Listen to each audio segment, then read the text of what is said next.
Sabrina has been deaf since birth and right-hand dominant her entire life. Something as fundamental to who she is as the color of her eyes or the sound of her laugh that I could hear, but she never would. When we were kids, probably no older than 8 and 10, we made a pact after watching some ridiculous action movie where the hero had a secret distress signal. We were dramatic kids who watched too many spy movies, the kind who built blanket forts and pretended they were safe houses, who whispered about escape routes and code words like we were living in some grand adventure instead of a quiet suburban neighborhood where the biggest danger was Mrs. Henderson's aggressive sprinkler system. But we shook on it, linked our pinkies together with the kind of solemnity only children can muster, and made our promise. Left hand equals help me. Left hand means real danger, the kind you can't talk your way out of, the kind that requires someone else to see what you're too scared to say out loud. 23 years had passed since that summer afternoon in our backyard. 23 years of Sunday dinners and birthday parties and graduations and holidays, and she'd never used it once, not even as a joke, because we both understood on some level that you don't joke about the emergency signal, you keep it sacred and hope to God you never need it.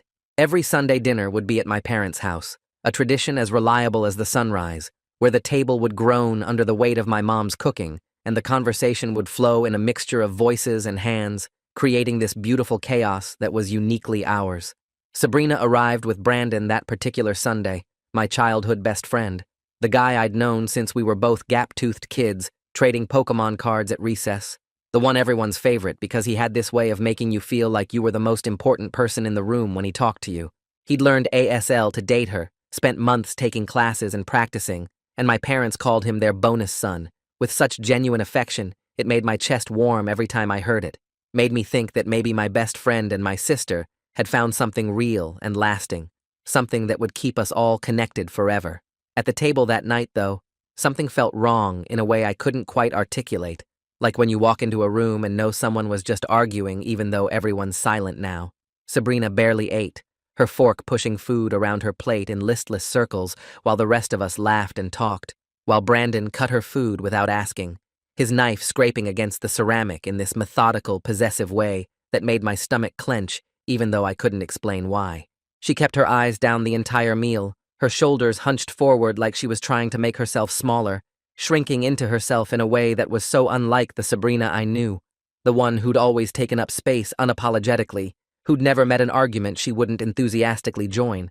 After dessert, my mom's famous apple pie that usually had Sabrina asking for seconds, she hugged me goodbye, and her left hand came up to sign, "I love you," in that familiar gesture we'd all done 1,000 times. Except it was wrong. It was all wrong because it was her left hand forming those shapes, her non-dominant hand moving in this deliberate, unmistakable signal that sent ice water through my veins. My spidey sense tingled, every nerve in my body suddenly alert and screaming that something was catastrophically wrong. She pulled back fast, faster than natural, refusing to meet my eyes like she knew what she'd just done and was terrified I'd seen it, terrified I'd understood. Brandon appeared beside her almost instantly, like he'd been watching for this exact moment, signing and speaking simultaneously in that fluid way he'd perfected over 2 years of dating my sister. "Ready, babe?" he asked with that easy smile that had charmed my entire family, that had made my dad clap him on the shoulder and my mom hug him tight and me think I'd gained a brother. I grabbed her arm, not hard but firm, and she flinched so hard it was like I'd struck her, her whole body recoiling from my touch in a way that made my heart drop into my stomach.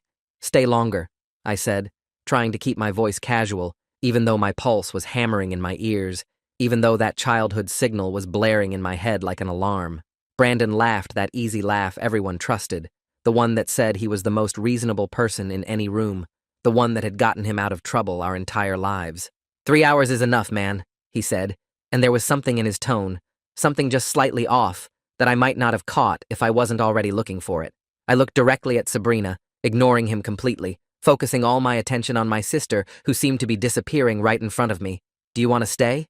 I asked, watching her face, watching the way her eyes flickered with something that looked like hope before it was smothered by fear.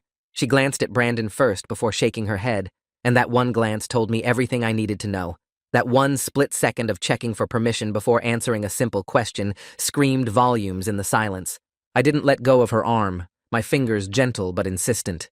"I'm asking her, not you," I said, and I heard the edge in my own voice, the hardness creeping in.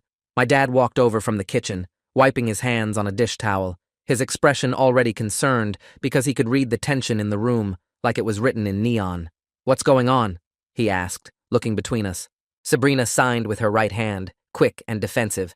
"I'm fine," but the hand trembled visibly, shaking like a leaf in a storm, and I watched Brandon's eyes track that movement, watched something flicker across his face. Brandon squeezed her shoulder in what probably looked like affection to anyone not paying attention, and she went completely rigid, every muscle in her body locking up, her face draining of all color, until she looked like she might pass out right there in our parents' foyer. This was the girl who used to argue with everyone about everything, who'd never backed down from a fight in her life, who'd always been fearless and fierce, and now she just stood there, silent and terrified, looking like a shadow of herself.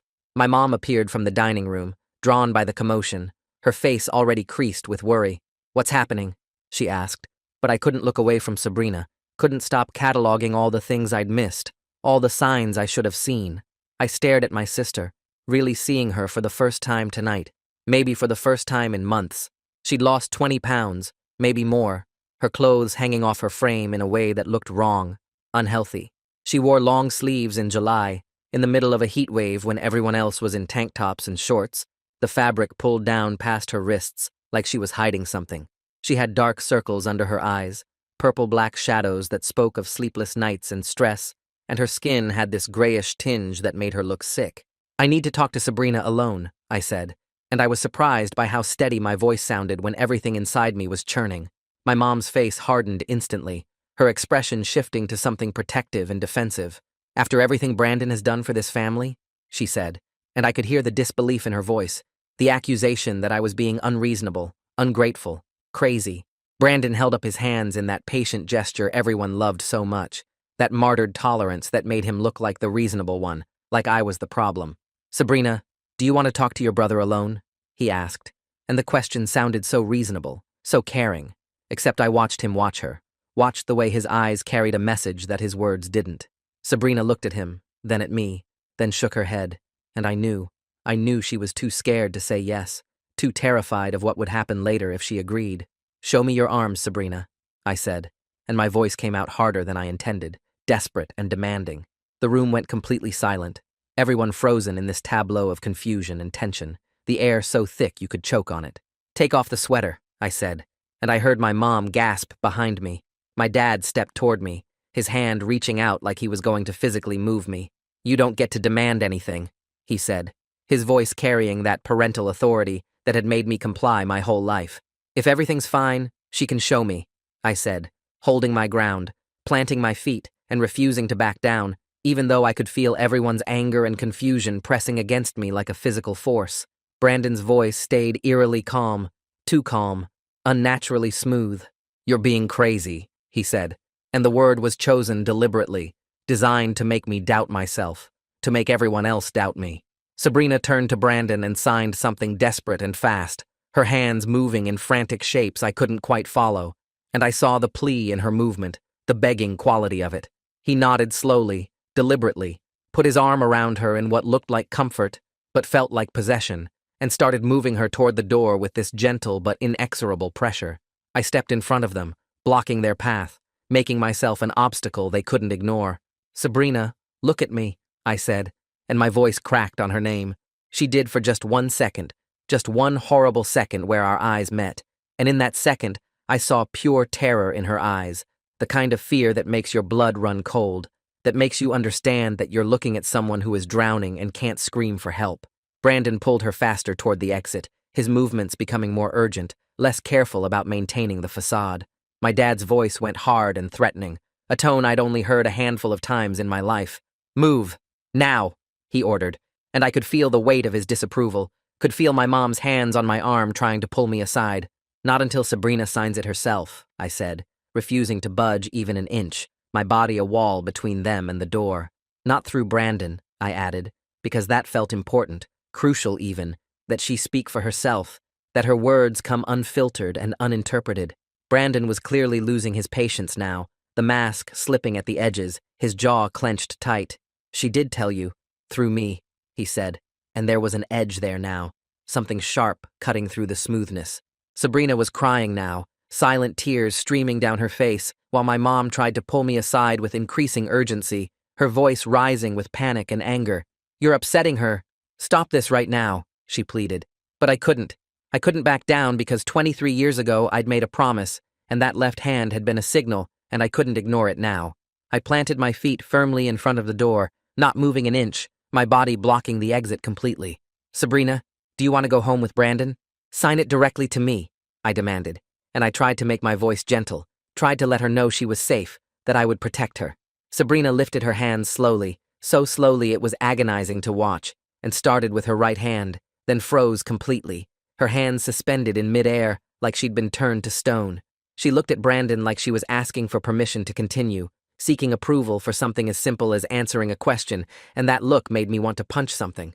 Brandon smiled, but his eyes had gone completely cold and dead, like looking into a shark's eyes, empty of everything except calculation.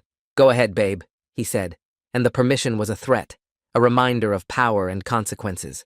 Sabrina's hands dropped to her sides and she sobbed harder, her whole body shaking violently with the force of her crying, her breath coming in gasps. That's when Brandon went completely still, his entire body language changing in an instant, staring at Sabrina with an expression I'd never seen before, something ugly and dangerous that had always been hiding under the surface. The warmth vanished entirely from his face, replaced by something cold and controlling and absolutely terrifying in its intensity. "Sabrina, look at me. Now," he commanded, and his voice had changed too, sharp and hard, and leaving no room for disobedience. She looked up at him like a cornered animal, and I watched him sign something sharp and fast and angry, his hands moving in aggressive slashes that made her flinch. She shook her head violently in response, backing away from him, and he signed again, slower this time, more deliberate and threatening, each movement carrying weight and menace. She backed into the wall behind her, trapped between him and the solid surface, nowhere left to go. My dad saw the complete change in Brandon's expression and body language, saw the transformation from charming boyfriend to something else entirely. "Brandon, what did you just sign to her?" he demanded, his voice sharp with alarm. Brandon ignored him completely, his focus locked on Sabrina with laser intensity, like nobody else in the room even existed.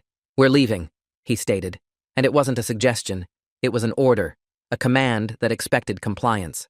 He grabbed Sabrina's arm hard and possessive, his fingers digging into her flesh, leaving no room for argument or resistance. I shoved his hand off her, putting my body between them, adrenaline flooding my system. "Don't touch her," I said, and I didn't recognize my own voice, didn't recognize this protective fury that was consuming me. Brandon's voice turned ice cold, dropping all pretense of civility. "Get out of my way," he said, and there was no more mask, no more pretending. The nice guy was completely gone, replaced by this cold, controlling presence that had probably always been there underneath. That's when Sabrina's hands started moving, both hands signing frantically, desperately, words pouring out of her in a flood that had been dammed up for too long, everything she'd been holding back suddenly breaking free.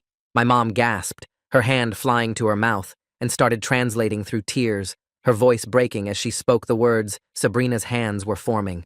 6 months of isolation, of being cut off from everyone and everything she knew. Brandon monitoring everything, every single text message, every phone call, every email, reading them all, controlling who she talked to and what she said, telling her what to wear, what to eat, when to sleep, controlling every aspect of her life down to the smallest detail. He'd been using his ASL to lie for her, deliberately changing her words when he interpreted for others, making her sound happy and grateful and in love when she was screaming for help in a language only he could hear. My dad grabbed Brandon, his patience finally snapping, and shoved him toward the door with force, anger radiating from every line of his body. Brandon looked back at Sabrina with dead eyes, eyes that held no warmth or love or humanity. "You're nothing without me," he said, and the words were meant to wound, meant to control even as he was being forced out. My dad threw him out physically, pushed him through the door and locked it behind him, the deadbolt sliding home with a solid click. Brandon's car screeched away into the night, the sound of his tires screaming against the pavement fading into the distance. Sabrina collapsed on the couch, her body giving out, still signing even as she fell, the words continuing to pour out. Bruises covered both arms, purple and yellow and green marks in the shape of fingers, evidence of violence that the long sleeves had hidden. Brandon had hidden her hearing aids, cutting off even the small amount of sound she could access, isolating her further. He'd isolated her from the deaf community, from the people who understood her, from the connections that had always sustained her. He'd bought a ring to propose next month, planning to trap her permanently, to lock her into this nightmare forever. Her hands finally stopped moving, and she looked at me, exhausted, drained, empty. "I didn't think you'd remember," she signed, her movements slow and tired. "We were kids," she added, like our childhood pact was too small and silly to have survived into adulthood. My mom held Sabrina tight, gathering her into her arms like she was still a little girl. "We should have seen it," she whispered, rocking her daughter, tears streaming down her face. My dad checked the locks, double-checking and triple-checking, making sure Brandon couldn't get back in. "I'm sorry," he said, his voice thick with emotion and regret. Sabrina leaned into them, finally safe, finally home, finally able to breathe without fear. I sat beside her on the couch, close enough to touch, to protect, to remind her she wasn't alone. 23 years I'd waited for that signal, secretly hoping I'd never see it. But when it came, I'd been ready. Update. Mom helped Sabrina upstairs to her old bedroom, the one that still had her high school posters on the walls and her childhood stuffed animals lined up on the shelf. Dad stayed downstairs checking every window lock twice, then 3 times, testing each one with enough force that I worried he might break something. I sat on the couch where Sabrina had collapsed just minutes before, staring at the spot where her tears had soaked into the fabric. Sleep felt impossible, like trying to rest while standing on train tracks with a locomotive bearing down. Mom came back down around midnight and made tea nobody drank, her hands shaking so badly the cups rattled against the saucers. She went back upstairs to check on Sabrina, then came down, then went back up an hour later, her footsteps creaking on the stairs in a rhythm that became the night's soundtrack. I lay on the couch replaying every Sunday dinner from the past 2 years like torture, seeing things I'd been too blind to notice before. The way Brandon always sat between Sabrina and the rest of us, creating this physical barrier. How he'd answer questions directed at her before she could respond, his interpretations now obviously twisted. The time she'd reached for seconds, and he'd said she'd had enough, and we'd all laughed like it was sweet concern instead of control.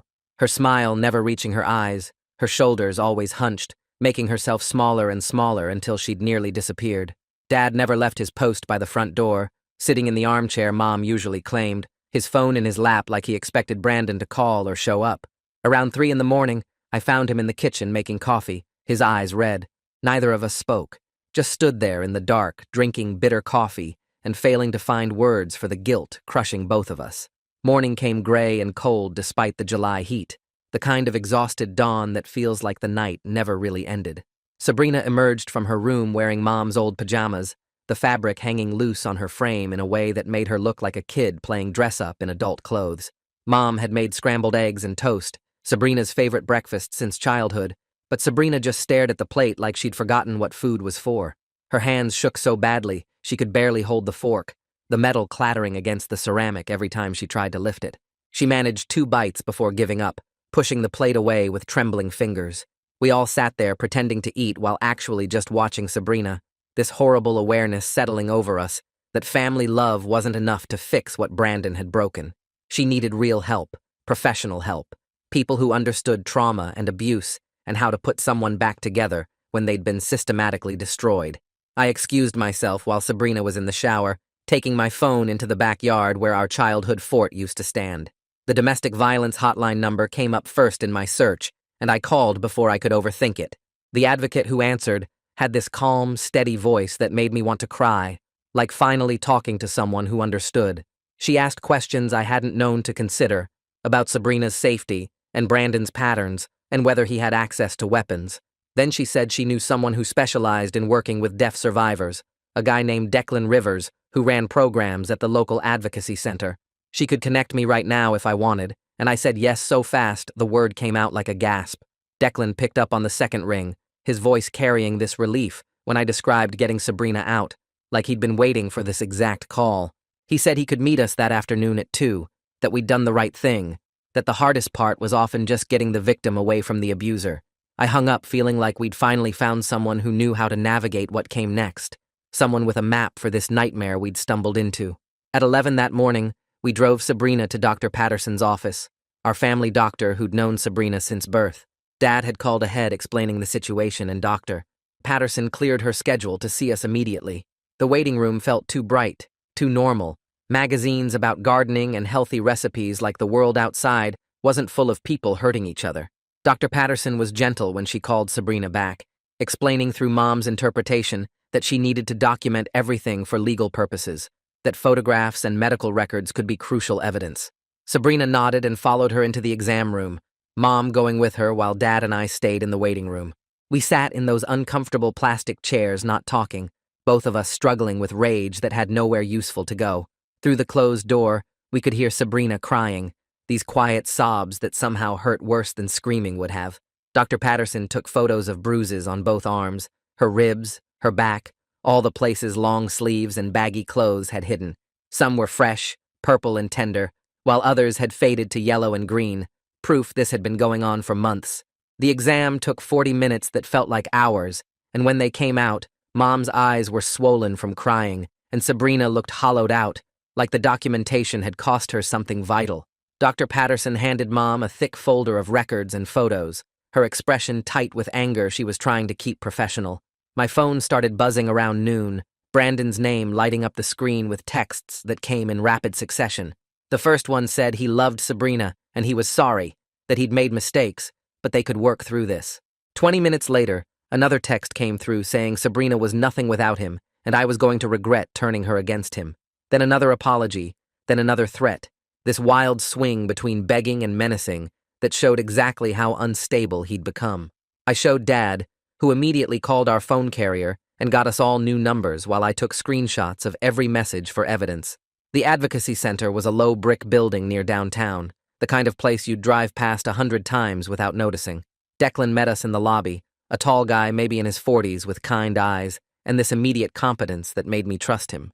He'd brought Carly Schaefer with him, an ASL interpreter and advocate who Sabrina could communicate with directly. For the first time since last night, I watched Sabrina's hands move freely, signing with Carly without that constant fear of Brandon watching and controlling her words. They talked for almost an hour, Sabrina's hands getting faster and more animated as she realized Carly was actually listening, actually understanding, not filtering everything through Brandon's translations. Declan explained to Mom, Dad, and me about typical patterns of abuse in deaf relationships, how abusers often use language access as the primary control mechanism. They isolate victims from the deaf community, control all interpretation, manipulate what gets communicated to hearing family members. Brandon had been doing exactly that, changing Sabrina's words whenever he interpreted for her, making her sound happy and grateful when she was screaming for help in a language only he could hear. Declan's voice got serious when he talked about the next 48 hours, explaining that getting Sabrina out was just the first step. Statistically, this was the most dangerous time, when the abuser had lost control and might escalate to get it back. We needed to move quickly on legal protections, especially a restraining order that would make it a crime for Brandon to contact or approach Sabrina. We started the paperwork right there in his office, Carly interpreting everything directly for Sabrina, so she understood and consented to each step. The forms asked for specific incidents, dates, descriptions of abuse, and Sabrina's hands moved steadily as she recounted details that made Mom grip the arms of her chair. By evening, Dad had hired a locksmith who showed up with a van full of equipment. He changed every lock on every door, installed deadbolts that required keys from both sides, added chain locks and security bars. While he worked, another guy from a security company set up cameras covering all entrances, motion sensors on the windows, a monitored alarm system that would alert police if triggered. Our quiet suburban home was turning into a fortress, and I hated that this was necessary. Hated that Sabrina couldn't feel safe in the place where she grew up. But watching Dad oversee every installation with this fierce determination, I understood he was doing the only thing he could to protect his daughter. That night, a judge reviewed Sabrina's written statement and the medical photos Dr. Patterson had taken. The emergency restraining order got approved within hours, legally requiring Brandon to stay at least 500 feet away from Sabrina, our family home, and any place he knew she went regularly. Violation meant immediate arrest, no questions asked. Declan called to tell us the news, and we all breathed a little easier, though he warned that restraining orders were just paper, and Brandon's compliance depended on his self-control, which clearly wasn't reliable. The next morning, Detective Winston McGee from the Domestic Violence Unit came to take Sabrina's formal statement. He was patient and respectful, using Carly to interpret and taking breaks when Sabrina got overwhelmed by recounting specific incidents. Winston explained that based on her statement and the medical evidence, they had grounds for criminal charges including assault, unlawful restraint, and coercion.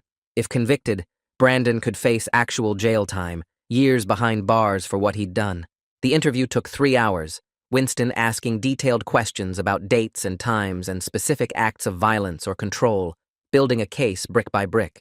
When Winston finally packed up his recorder and thick folder of notes, the afternoon sun was already slanting through the windows at that tired angle that meant hours had passed without any of us noticing.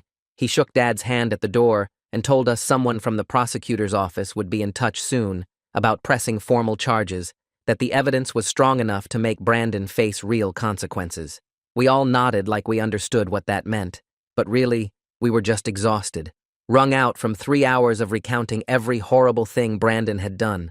Sabrina went upstairs to lie down, and I heard her door close with this soft click that somehow felt louder than a slam would have been. The next day and a half passed in this weird fog where we all moved through the house like ghosts, jumping at every sound, checking the security cameras Dad had installed every 20 minutes. Mom cooked meals nobody ate, and Dad kept his phone in his hand constantly, waiting for updates from Winston or bad news or something. I was in the kitchen making coffee I didn't want when Dad's phone rang with a number he didn't recognize. He answered on speaker, and we heard security from Mom's office building, their voice tight with stress, explaining that Brandon had shown up in the lobby demanding to see my parents about clearing up some misunderstandings. Mom's face went white, and she grabbed the phone, her hands shaking so bad she almost dropped it. The security guy said they'd already called the police per the restraining order instructions, that officers were on their way, and Brandon was getting loud and aggressive in the waiting area. Dad was already grabbing his keys, shouting that he was coming down there, but Mom stopped him with a hand on his arm and told security to keep Brandon there until the cops arrived, that under no circumstances should he be allowed to leave. We heard shouting in the background through the phone, Brandon's voice carrying that same smooth reasonableness that had fooled us all for 2 years, explaining to security that this was just a family misunderstanding and his girlfriend's brother had overreacted. Then we heard different voices, harder and more authoritative, and the security guard told us the police had arrived and were taking Brandon into custody right there in the parking lot. Mom sank into a chair and put her head in her hands while Dad stayed on the line getting details, writing down badge numbers and incident report information with this grim satisfaction on his face.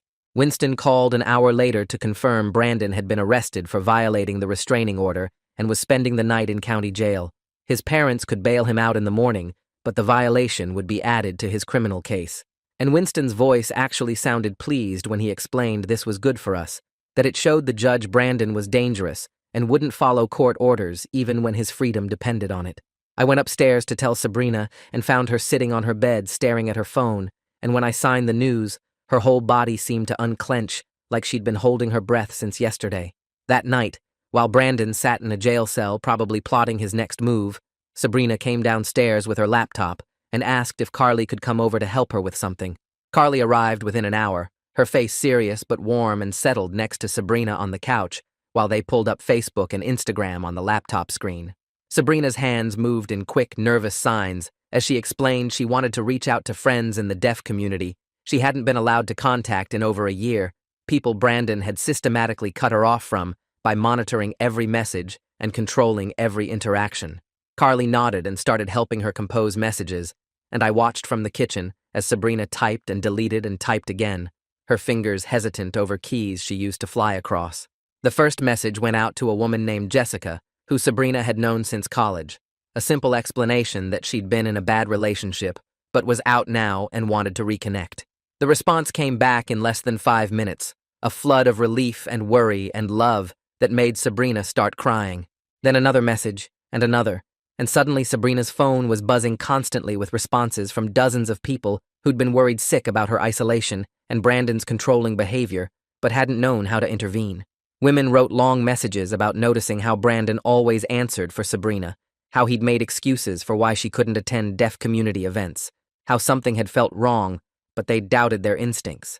3 different women Sabrina had never met, sent private messages explaining that Brandon had dated them before Sabrina and shown similar red flags of control and possessiveness that had made them end things fast. One woman described how Brandon had tried to control her communication with her own deaf friends. Another talked about how he'd isolated her from her family and a third said he'd become threatening when she tried to break up with him. Sabrina read these messages with Carly, interpreting the longer ones, and I watched something shift in her face as she realized she wasn't uniquely broken or somehow deserving of Brandon's treatment, that he'd done this before and would have kept doing it. The next morning, Declan called with a referral to a therapist named Ava Livingston, who specialized in working with domestic violence survivors and had experience with deaf clients. I drove Sabrina to the appointment that afternoon, a small office in a converted house with soft lighting and comfortable chairs that felt deliberately calm. Ava was maybe 50, with kind eyes and hands that moved in fluid ASL as she introduced herself, explaining through Carly's interpretation that this first session was just about making Sabrina feel safe and starting to process what had happened. What actually happened was Sabrina cried for 45 minutes while Ava sat with her and validated every single thing she was feeling, explaining that what Brandon did was real abuse, and it wasn't Sabrina's fault, that her responses of fear and compliance were survival strategies and not weakness.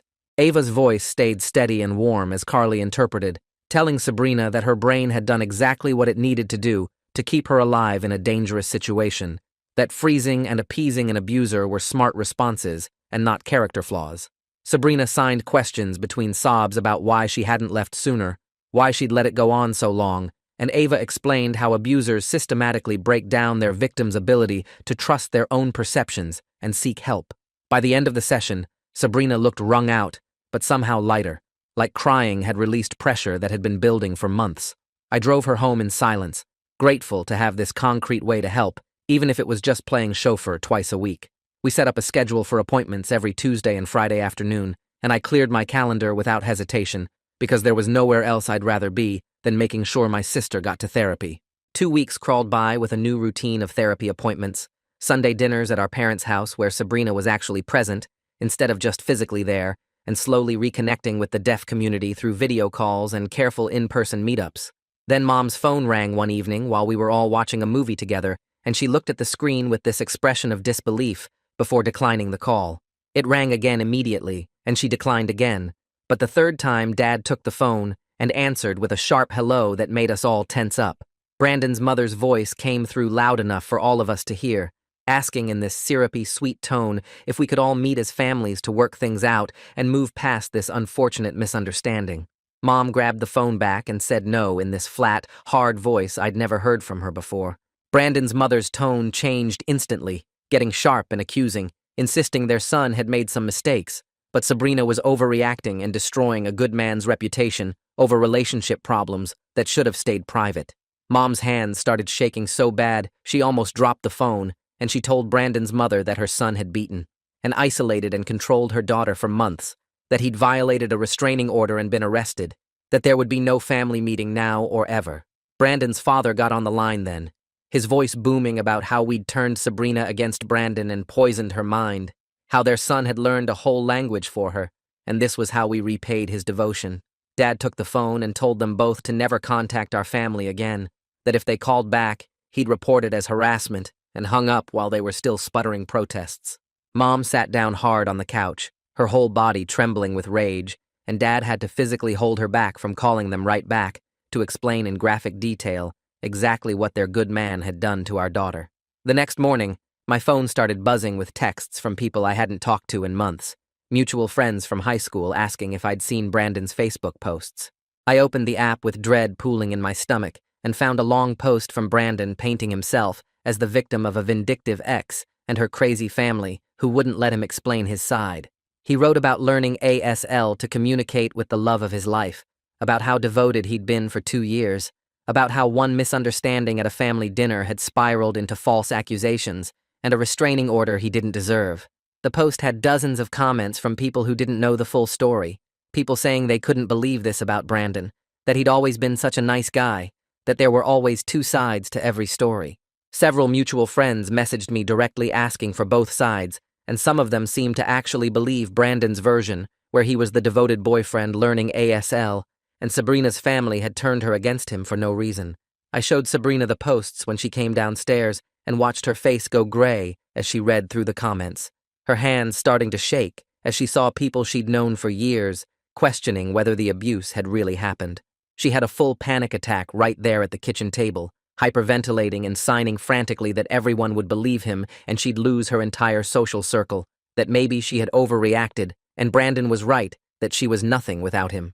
Mom and I talked her down while Dad called Ava, who squeezed in an emergency session that afternoon and spent an hour helping Sabrina understand that abusers often use social media to continue their control and manipulation after the relationship ends.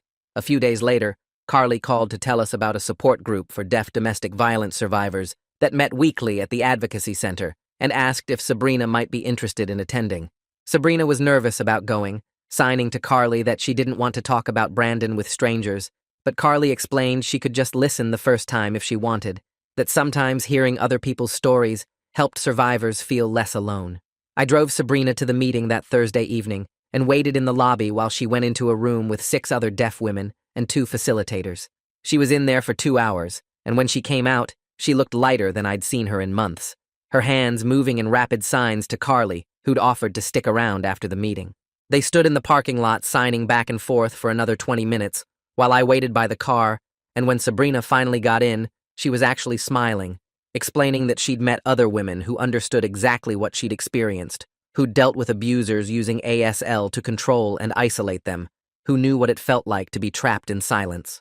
The isolation Brandon had created was finally breaking, replaced by community that spoke her language both literally and in terms of shared trauma and survival. 3 weeks after that Sunday dinner intervention that had changed everything, Winston called with news that made Dad actually pump his fist in the air. 2 other women had come forward with complaints about Brandon's behavior in past relationships, coming forward after seeing the restraining order become public record and recognizing his name. One ex-girlfriend described similar patterns of control and isolation during their 6-month relationship 2 years before he'd met Sabrina, explaining how Brandon had tried to monitor her phone and control who she spent time with until she'd ended things. Another woman reported that Brandon had become threatening and showed up at her workplace repeatedly when she tried to break up with him, forcing her to get her own restraining order that had eventually expired.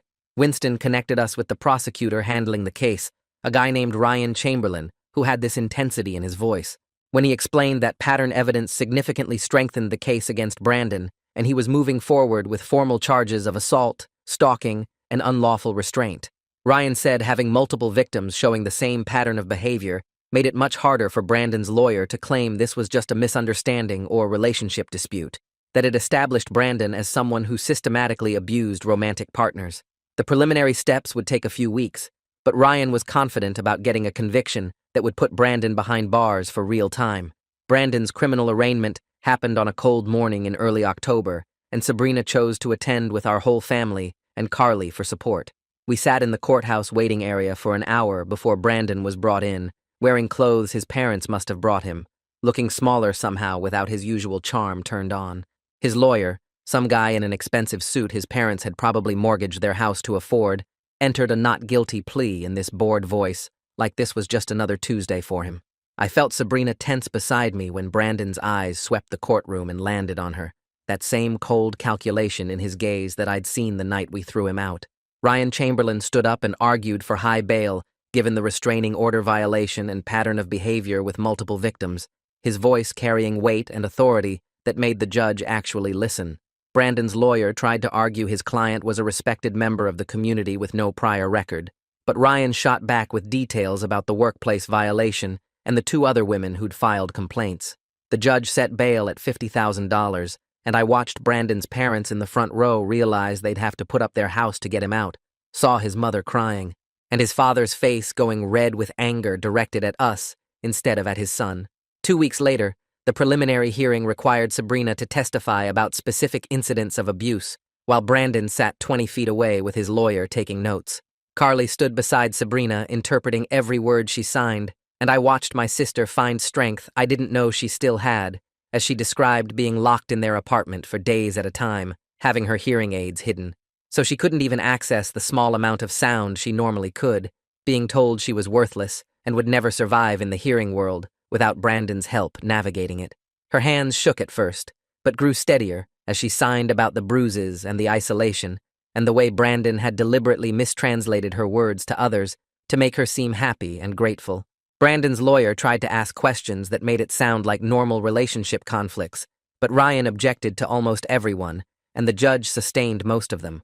After 2 hours of testimony, the judge found sufficient evidence to move forward to trial and set a date for January, and Brandon's lawyer immediately started talking to Ryan about possible plea deals in the hallway outside the courtroom. That night after the hearing, Sabrina had her worst breakdown yet, sobbing in her childhood bedroom that she still sometimes missed Brandon or doubted whether the abuse had really been that bad. I sat with her while she cried, not knowing what to say, until Mom called Ava, who talked to Sabrina on video chat for over an hour. Ava explained this was completely normal, that abusive relationships create trauma bonds that don't disappear just because you're physically safe now, that Sabrina's brain was processing 2 years of conditioning that had told her Brandon's love and abuse were inseparable, and you couldn't have one without the other. The complexity of Sabrina's emotions, wanting her abuser punished but also grieving the relationship she thought she had, was somehow harder to watch than her physical injuries had been. Ava helped Sabrina understand that healing wasn't linear, that she'd have good days and days where she questioned everything, and that all of those responses were normal parts of recovering from trauma this deep. I couldn't sleep that night, lying in my bed staring at the ceiling while my brain replayed every Sunday dinner from the past 2 years on loop. The way Brandon always sat between Sabrina and the rest of us, creating this physical wall. How he'd answer questions before she could, his hands moving in signs we all trusted. That time she reached for seconds, and he said she'd had enough, and we laughed like it was sweet, instead of seeing it for the control it was. Her smile never reaching her eyes, her shoulders always hunched inward, making herself smaller and smaller until she nearly disappeared. Around 2 in the morning, I gave up on sleep and went downstairs to make coffee I didn't really want. Mom was already in the living room, sitting on the couch with photo albums spread across the coffee table. She looked up when I walked in, her eyes red and puffy. I sat down next to her, and she turned one of the albums toward me, pointing at a picture from last Thanksgiving. Brandon's arm was draped over Sabrina's shoulders in that casual way that looked affectionate, his smile wide and charming for the camera. But Sabrina's eyes were empty, staring at something beyond the frame, her body rigid under his touch. We sat there for hours going through albums, finding picture after picture where the same pattern repeated. Brandon always touching her, always positioned between her and everyone else, always smiling while she looked like she was barely holding herself together. Mom's voice was quiet when she finally spoke, explaining how abusers are often the most charming people in public, how that's part of how they isolate their victims. They make everyone love them so much that nobody believes the victim when they try to get help. The guilt sat heavy in my chest, this crushing weight that made it hard to breathe. My best friend had become my sister's abuser right under my nose, and I'd been too blind to see it. I'd invited him to family dinners, clapped him on the back, called him brother. Mom put her hand on mine and said we couldn't have known, that Brandon had fooled everyone because that's what abusers do. But knowing that didn't make the guilt any lighter. A month passed with Sabrina living at our parents' house, going to therapy twice a week, slowly starting to look more like herself. One evening after dinner, Mom asked Sabrina and me to stay at the table after Dad went to watch TV. Her hands were shaking as she started signing and speaking simultaneously, telling us something she'd never shared before. Back in college, before she met Dad, she'd dated someone who did similar things to what Brandon had done. He convinced her she was lucky anyone would put up with her, that she was too difficult and too demanding, and nobody else would ever love her. He isolated her from her roommate and friends, controlled what she wore and where she went, made her feel like she was going crazy for thinking something was wrong. It took her roommate staging an intervention, physically blocking the door and refusing to let her leave until she admitted what was happening, to get her out. Mom's voice broke as she described feeling exactly what Sabrina was feeling now, that confusion about whether it was really that bad, whether she'd overreacted, whether she deserved it. Sabrina started crying and reached across the table to hold Mom's hands, their fingers intertwining in this moment of shared understanding. I sat there realizing this trauma ran deeper in our family than any of us had known, that Mom's fierce protectiveness came from understanding exactly what Sabrina had survived. She knew what it felt like to be trapped, to doubt your own mind, to think you were alone. That night changed something between the three of us, creating this bond built on shared experience and survival. 2 weeks later, Carly called to tell us about a deaf community event happening that weekend, a casual gathering at a local community center where deaf folks met to socialize and catch up. Sabrina was nervous about going, signing that she hadn't seen most of these people in over a year, that Brandon had made excuses for why she couldn't attend. Carly offered to go with her for the first few events, until she felt comfortable going alone. I drove them both there on Saturday afternoon, watching through the window as Sabrina walked into the building. She came out 3 hours later looking lighter than I'd seen her in months, her hands moving rapidly as she signed to Carly about reconnecting with friends who'd been worried about her. Over the next few weeks, she started going regularly, first with Carly and then eventually by herself. She joined a deaf women's social group that met every Thursday evening. She signed up for an ASL poetry class at the community college, something she'd always wanted to try, but Brandon had told her was a waste of time. Watching her sign freely with other deaf people, laughing and animated in ways I hadn't seen in 2 years, showed me glimpses of my real sister returning from wherever Brandon's abuse had buried her. Her hands moved with confidence again, taking up space, expressing opinions, arguing about movies and books and politics the way she used to. The isolation Brandon had created was breaking apart, replaced by community that spoke her language and understood her experience. Then, one Tuesday morning, Sabrina's phone buzzed with a message from an account she didn't recognize. The profile picture was blank, and the username was just random letters and numbers, but the message was unmistakably Brandon. Paragraphs about how much he loved her and missed her, how they could work through this if she'd just talked to him. He said he'd learned from his mistakes, that he was getting help, that their love was too special to throw away over one bad night. Sabrina's hands shook as she showed me the message, her face going pale. I immediately called Winston, who told us to forward everything and not respond. He called back an hour later saying his tech guy had traced the account back to Brandon's IP address, that creating the fake profile to contact her was another violation of the restraining order. 2 officers showed up at Brandon's parents' house that afternoon and arrested him again. This time the judge revoked his bail completely, which meant Brandon would sit in county jail until his trial. Winston explained this was actually good for us, that the second violation showed the judge Brandon was dangerous and wouldn't follow court orders even when his freedom was at stake. That night, Sabrina slept better than she had in weeks, finally able to breathe without constantly looking over her shoulder. With Brandon locked up, Ryan called to discuss a plea deal his office was offering. Brandon would plead guilty to assault and stalking charges in exchange for dropping the unlawful restraint charge, with a recommended sentence of 2 years in prison, followed by 3 years probation and mandatory domestic violence treatment. Ryan's voice was serious as he explained the options. Going to trial meant risking an acquittal despite strong evidence, because juries were unpredictable and defense lawyers were good at creating reasonable doubt. The plea deal guaranteed Brandon would face real consequences and get a criminal record that would follow him forever. But it also meant accepting less prison time than he might get if convicted at trial. Sabrina had to decide whether certain punishment was better than the chance of harsher punishment or none at all. She asked for time to think about it, to discuss it with her support system before making such a big decision. Over the next week, Sabrina met with Ava, talked to Declan and Carly, sat down with our family to weigh the options. Ava helped her think through what she needed for her own healing, whether a trial would give her closure or just re-traumatize her. Declan explained the statistics, how few domestic violence cases actually result in convictions, how grueling the trial process could be. Our family listened as Sabrina signed her thoughts, respecting that this was her decision to make. Finally, she told us through Carly that she wanted Brandon to face consequences, but she also wanted this to be over. Months of trial preparation and testimony would mean months of having Brandon and his lawyers pick apart her story, question her memories, try to make her look unreliable. The plea deal meant she could focus on healing instead of reliving trauma. Ryan scheduled the plea hearing for the following Tuesday. We all went to support Sabrina, sitting in the courtroom while Brandon stood before the judge. His lawyer entered the guilty plea, and then Brandon had to allocate, which meant describing his crimes out loud in court. His voice was flat as he admitted to hitting Sabrina, isolating her from friends and family, controlling her communication with others. Hearing him say the words, admitting what he'd done, gave Sabrina this visible sense of validation. His guilt was now legal fact, not just her word against his. 3 weeks later, the sentencing hearing brought us all back to the same courtroom. Sabrina had written a victim impact statement that Carly would interpret for the court.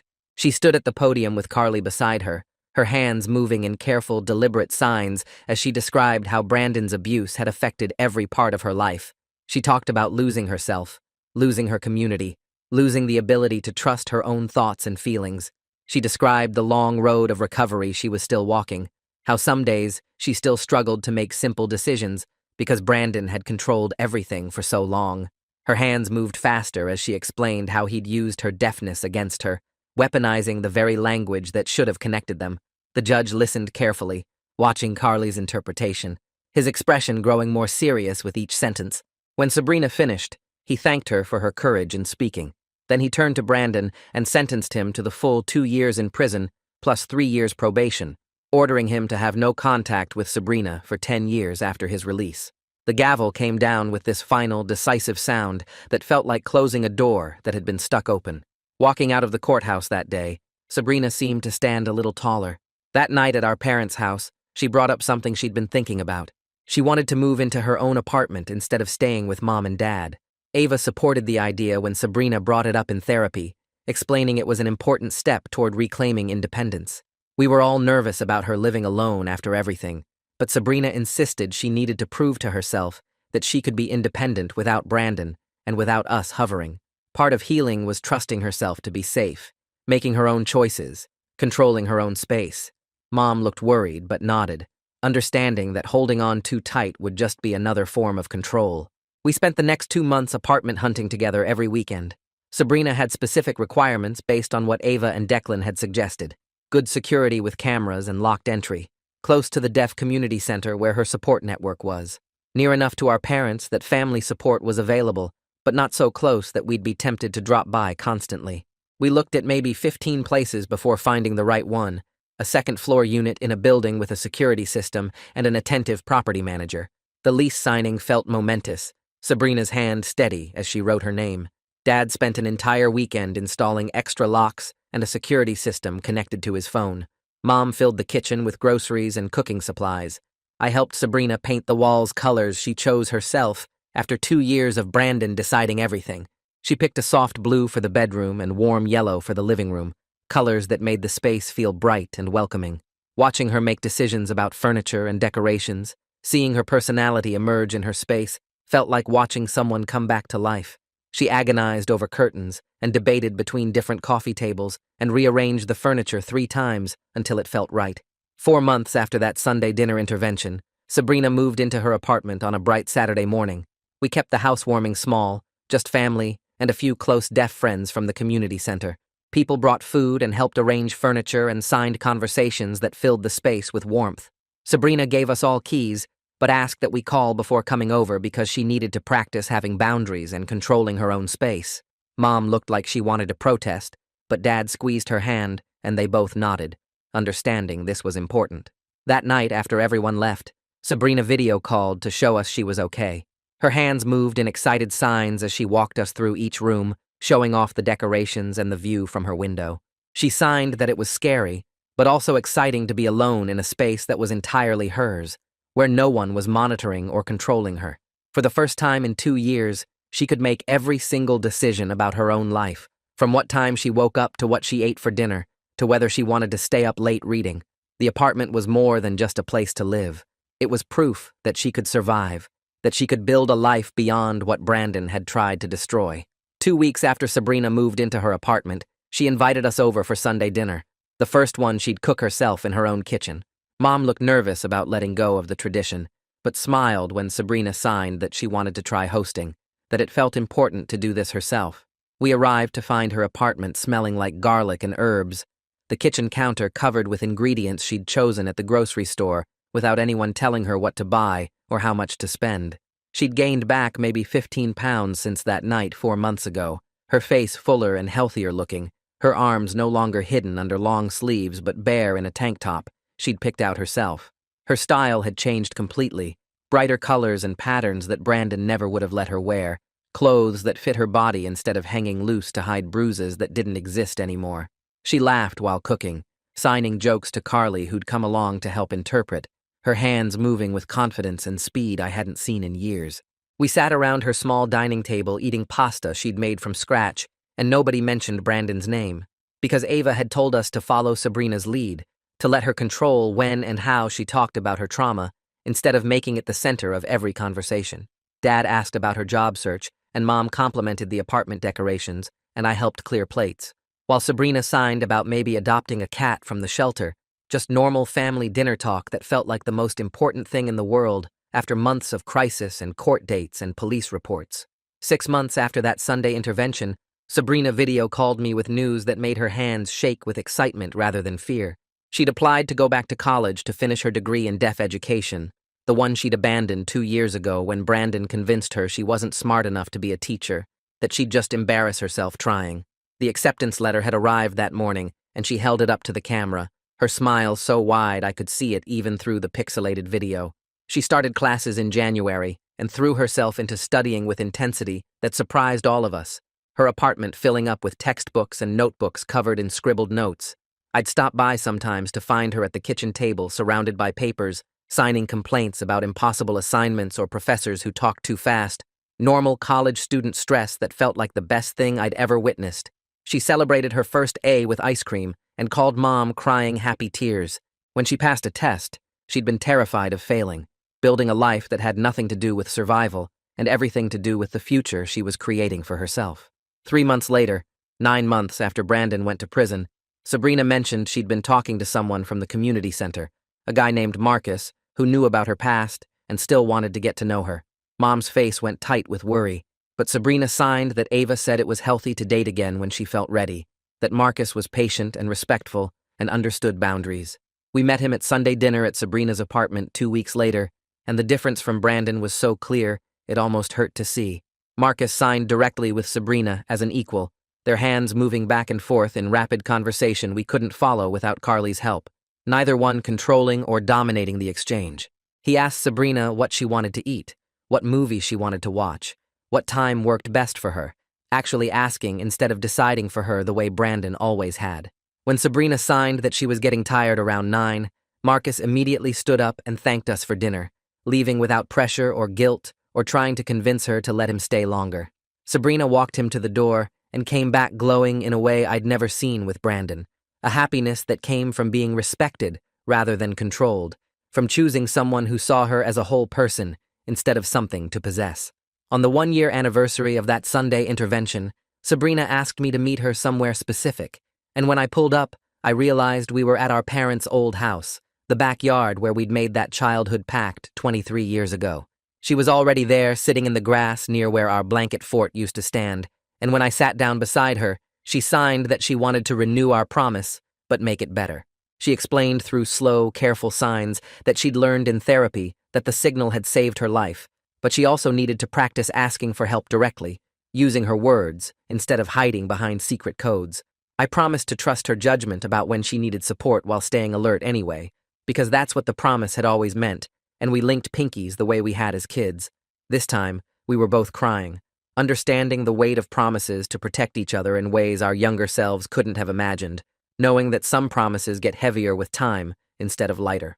A month after that anniversary, our whole family started going to therapy together once a week, sitting in Ava's office processing the guilt and trauma of missing Sabrina's abuse for so long.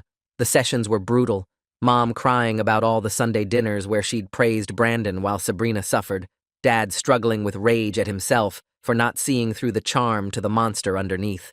Ava helped us understand that healing wasn't a straight line for anyone, that Sabrina would have bad days, and we would too, that the goal wasn't erasing what happened, but learning to move forward while carrying it. We learned to support Sabrina's recovery without smothering her, to manage our own guilt without making it her responsibility to comfort us, to be present without hovering. The sessions taught us that love meant trusting Sabrina to know what she needed, even when our instinct was to protect her from everything. 2 years after that Sunday dinner intervention that changed all our lives, Sabrina walked across a stage in a blue graduation gown to receive her diploma with honors in deaf education. The auditorium was packed with our family, friends from the deaf community center, Carly and Declan and Ava, who'd all helped her get here, and Marcus sitting in the front row signing applause. She'd been hired to teach at a school for deaf children starting in the fall, her dream job doing work that mattered. At the graduation party in her apartment that night, Sabrina stood in the middle of her living room and signed a speech with Carly interpreting for the hearing people present. She thanked us for saving her life that night, but also for letting her rebuild it on her own terms, for trusting her to make her own choices even when we were scared. She wasn't the same person she'd been before Brandon, and she never would be, carrying effects of that trauma in ways that would probably last forever, but she was strong and independent and connected to community and purpose in ways that felt real and lasting. When she hugged me goodbye that night, both of us used our right hands to sign, "I love you." The normal way. The safe way. I was grateful we'd never need that left-hand signal again, but I knew I'd watch for it every single day for the rest of my life anyway. Because that's what family does. That's what promises mean, when you understand how much they cost and how much they're worth.